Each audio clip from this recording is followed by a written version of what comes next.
یہ کلاس 10 کے اردو سبجیکٹ کے کورس اے کا پیپر ہے۔ اس پیپر کے سوال نمبر 9 تک کا جواب ہو گیا ہے۔ اب آگے دیکھتے ہیں سوال نمبر 10 میں کیا ہے۔ سوال نمبر 10 میں ہے، اس میں پوچھا گیا ہے کہ فعل معروف اور فعل مجہول کی تعریف مع مثال لکھیے۔ اس کے بعد پوچھا کہ زمانے کے اعتبار سے فعل کی کتنی قسمیں ہیں، ہر ایک کی ایک ایک مثال دیجیے۔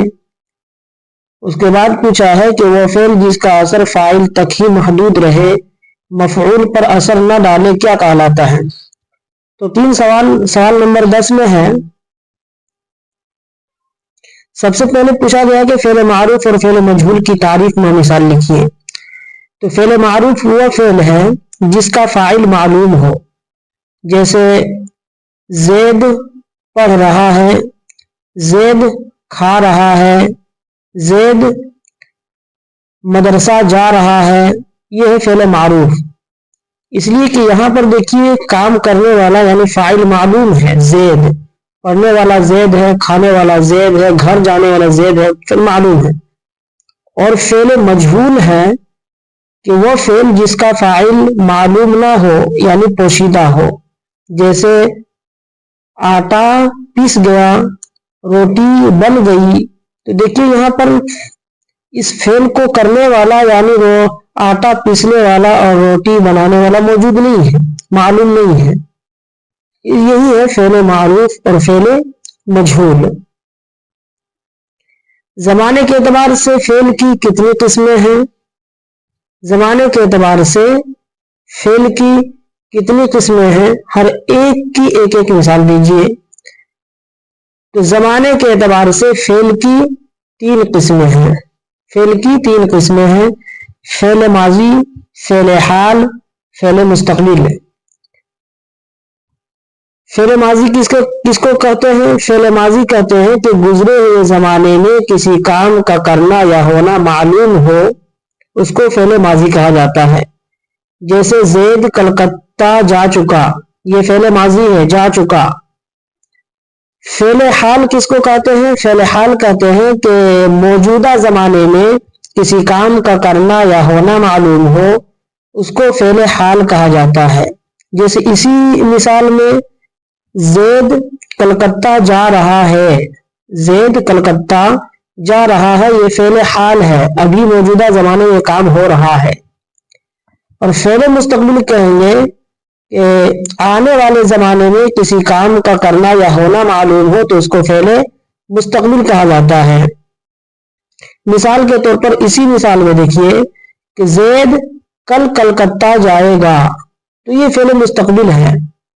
زید کلکتہ جائے گا، کل جائے گا، ابھی وہ زمانہ آیا نہیں ہے جس میں زید کلکتہ جائے گا۔